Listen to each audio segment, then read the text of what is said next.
ქართველი მომღერალი აპირებს, რომ სამართლებრივად იდაოს აბსოლუტურად ყველა იმ ადამიანის წინააღმდეგ, რომელიც სოციალურ ქსელში მასთან დაკავშირებით დეზინფორმაციას ავრცელებს. კერძოდ კი საქმე ეხება კონკრეტულ Facebook აკაუნტებს, რომელიც გამორიცხული არ არის, რომ ყალბი აკაუნტები იყოს, თუმცა ამ პოსტების ქვეშ არის ლანძღვა ნინი შერმადინის და არიან ნამდვილი ადამიანებიც და არიან ასევე ტროლბოტები, რომლებიც ორკესტრირებულად ლანძღავენ ნინი შერმადინს გამოქვეყნებული განცხადების საფუძველზე, რომ თითქოს ნინი შერმადინი 2008 წლის აგვისტოს ომის შემდეგ კონცერტებს მართავდა მოსკოვში. შერმადინი პირდაპირ ამბობს, რომ არანაირი კონცერტი მას რუსეთში არ გაუმართავს, არანაირი ფული არ მიუღია რუსეთიდან ჩატარებული კონცერტის გამო.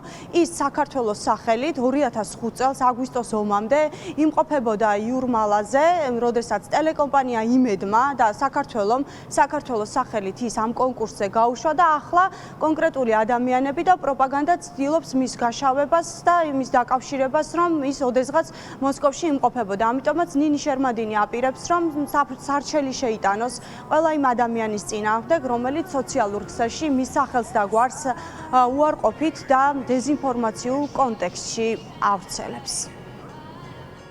მე არასოდეს არ ჩამიტარებია რუსეთში კონცერტი. თუ არ ჩავთვლით 2005 წელს იურმალის კასტინგს, ტელეკომპანია იმედმა მაშინ აგვარჩია რამოდენიმე სპოილერი არ მახსოვს ზუსტად 15 და გააგზავნა ჩვენი მონაცემები იურმალის ახალი ტალღის კონკურსზე, საიდანაც მოვიდა პასუხები, იქიდან აგვარჩიეს 2 და ეს 2 ბავშვი წაგვიყვანეს მოსკოვში შიდა შესარჩევ კასტინგზე. სადაც წარმოვადგენდი არა ნინი შერმადინს, არამედ როგორც ქვეყანას. და საკმაოდ მე ვფიქრობ, რომ წარმატებულად და ღირსეულად წარმოვაჩინე ჩემი ქვეყანა ჩემი დროშის ქვეშ. არც რუსოფობი ვარ, არც ხალხი მეზიზღება, არც მათი კულტურა და არც მათი ენა.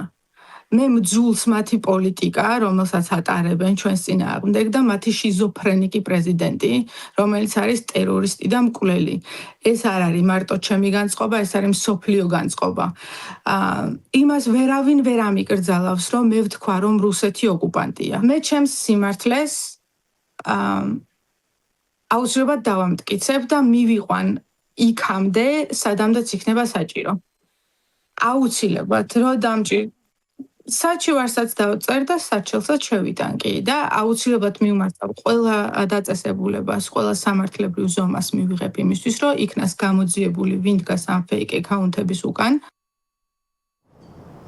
აგვისტოს ომის დღეებში ქართულმა ოცნებამ თავდასხმის ობიექტად ოპონენტების ნაციონალური მოძრაობის და ოპოზიციის შემდეგ ამოიღო უკვე კულტურის სფეროს წარმომადგენლები. იქნება ეს ნიკოლოზ რაჭველი, ნინო ქათამაძე, გიორგი სუხიტაშვილი თუ ნინი შერმადინი. კონკრეტულ პოსტებს და კონკრეტულ კომენტარებს უძღვნიან ქართული ოცნების ლიდერები, კულტურის სფეროს წარმომადგენლებს ეძებენ, თუ კი ოდესმე რომელიმე მათგანი ყოფილა რუსეთში და ცდილობენ, რომ ნაცვლად იმისა, რომ ისაუბრონ რუსეთზე როგორც მტერზე და ისაუბრონ რუსეთის აგრესიაზე, ეძებენ ადამიანებს მათ შორის კულტურის სფეროში, რომლებსაც აკრიტიკებენ იმის გამო, თუ კი რომელიმე მათგანი ოდესმე რუსეთში ყოფილა, თუმცა როგორც ჩანს ტროლბოტებიც ახლა უკვე ყალბ ინფორმაციებსაც ავრცელებენ მომღერლების წინააღმდეგ.